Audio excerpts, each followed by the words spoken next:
You cannot stop Ragnarok. Why fight it? Because that's what heroes do.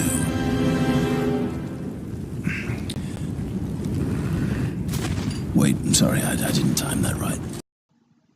Hey guys, so I've got a long list of things I want to talk about. I kind of have it sorted by movies because I've got a couple of movie reviews I haven't done yet. And see, I tend to take notes when I'm watching movies for the first time, not in theaters. I don't take notes in theaters, but I try to take mental notes, and it never works out because I get too excited or I'm too disappointed, so I forget a lot of what I'm trying to say.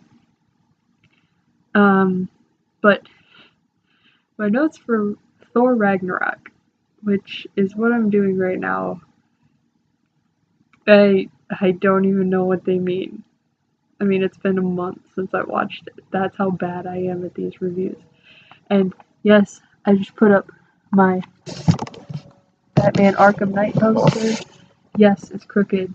Yes, I used nails, so I'm gonna have to deal with it, and it's going to be terrible. But we're all gonna get over it. It's fine. This episode featuring Temperance. Say what up, Temperance. She's moving because we got a dog, and she hates it. But the dog wants nothing but to play with her, but she refuses and absolutely despises this puppy. Okay, so for Thor Ragnarok, this is a spoiler. We're gonna do a spoiler first because I need to figure out what I need to say about all of it.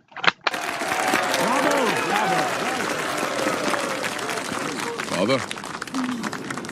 Oh shit. First of all, I wrote down the Willy Wonka score because at the beginning of the movie, I think that's when it was, the score in the background was a duplicate of the Willy Wonka score, and I started cracking up laughing. I don't know if they meant to do that or if it's just a happy coincidence. It worked out, so it was fine. Loki, you think you're some kind of sorcerer? Don't think for 1 minute you second-rate. All right, bye-bye. I love seeing Doctor Strange in this movie because it was perfect because Doctor Strange would immediately notice that Loki was there. He totally would. That's a Doctor Strange thing.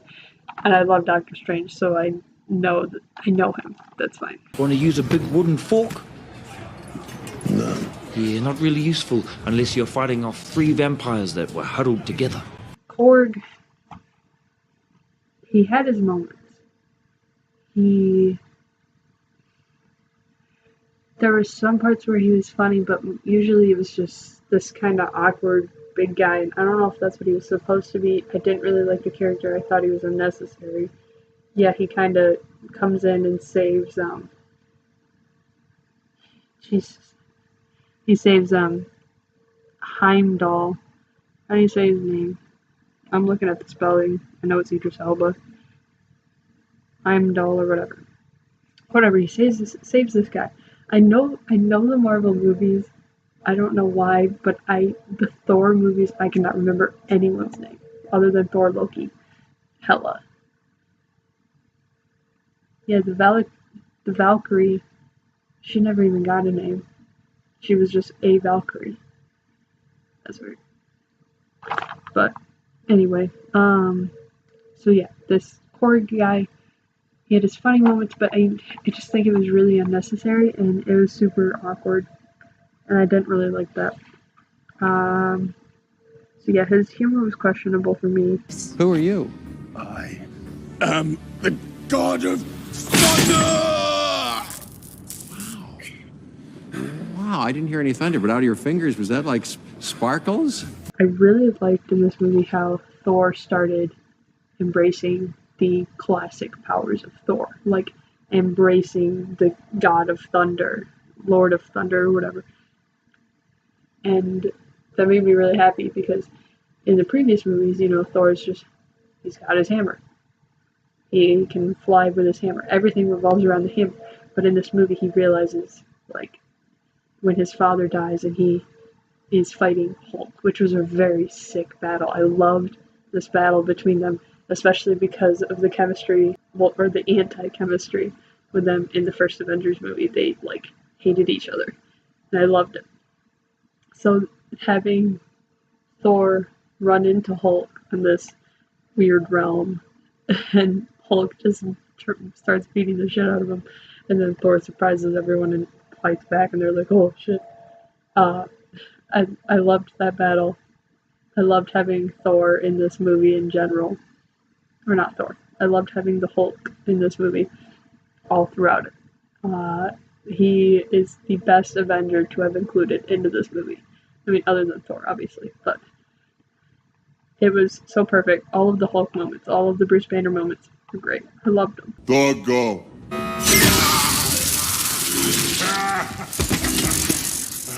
Thor, go again. The Grandmaster's guards looked like Power Rangers, and it drove me nuts. I don't know if it meant to, but it looked like Power Rangers, and I was just irritated by their presence. She is the, and it starts with a B. Trash. No, not trash. Were you waiting to just call her that? It doesn't start with a B. Booze hag. The Grandmaster and his humor. The Grandmaster, like, I don't know. It was a very weird storyline along the Grandmaster path, but I guess it's kind of necessary to introduce Hulk and the Valkyrie. It was weird. I don't know if I had a problem with it. It was just strange. I mean, you didn't think I'd really come and see you, did you? This place is disgusting.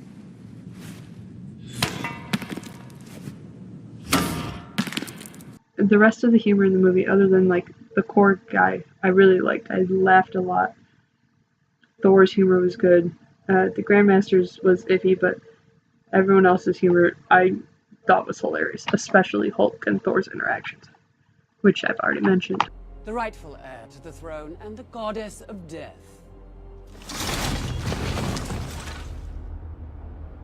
So Hela, this goddess of death.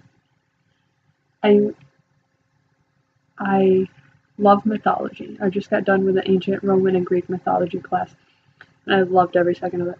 I sucked at it because there's so many names that are similar, but when I got to talking about a story, I would get like crazy into it. Like I was calling these goddesses bitches, and I was just so angry. Like the story of Jason and Medea. That story pisses me off so much. And when I had to partner up with someone and she was a complete stranger, she just looked at me in shock because I was terrifying because of how mad I was about this story. So having this alternate story of how Odin came to power, which I guess Hela had to be way older than Thor and Loki if they weren't born yet, and she was like this reigning queen basically. What did their mom ever do? Did their mom ever say anything about it? Did they mention the mom at all? Anyway, so I thought it was really cool that they put this alternate storyline. I don't know Norse mythology, so I don't know if the Hela storyline is accurate so much as, you know, Odin just being the almighty and Thor and Loki and stuff, but I loved it. I thought it was a very cool twist and something that all of Asgard had no idea was happening. The Valkyrie, though, I don't understand if they were these warriors that were to protect the throne and then they basically all died when Hela started attacking Odin or whatever, and they started battle. You know, Odin sent the Valkyrie to attack Hela, whatever it was. But Thor knew about the Valkyrie, so Thor had to have been born when they were around. And gods generally don't start off as babies. I mean, I guess Loki's an exception, but I mean, it's also Norse mythology. So I don't know. Overall, it was a very good movie. It was a very, very good movie. The acting was great for all of the characters. Cate Blanchett was perfect for Hela. I don't think anyone else could have done this better. Chris Hemsworth, Tom Hiddleston, as always, brilliant. Idris Elba, brilliant. Jeff Goldblum. That was an interesting cast for the Grandmaster. When he came on screen, it was like, oh, okay. And I think it worked out well. I don't want to say he was the best for it. I don't know who would be better, though. So, he did okay. Tessa Thompson, I think she did really great. When she came out drunk, I thought that was hilarious. The little taser thing that goes in her neck kills me. I started laughing the entire time anyone got tasered. It was completely unfair, and unlogical, unethical, but it was really funny. Mark Ruffalo, obviously. Anthony Hopkins, obviously. Benedict Cumberbatch, obviously. Everyone here, and then the rest of them were minor characters. I don't even remember what they did. The special effects were really cool. I liked the different planet. It was a planet, but more so a realm. It was very advanced, I want to say, animatedly.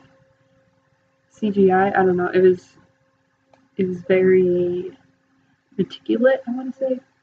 Maybe I'm not good at words. I know what I'm trying to say, but I can't say it. Piss off, Ghost! He's freaking gone. Director Taika Waititi. Gosh, people have weird names.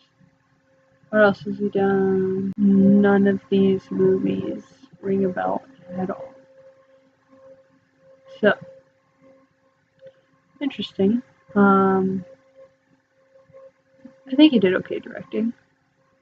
I don't know if it was the best. I think little things here and there could have been better. But overall, I'd say it was pretty good. I wish I would have seen it in theaters. I think I would have had a way better reaction to it if I had seen it in theaters. But overall, I'd say this movie is a 4 out of 5 star. Yeah, sure. 4 out of 5 star. And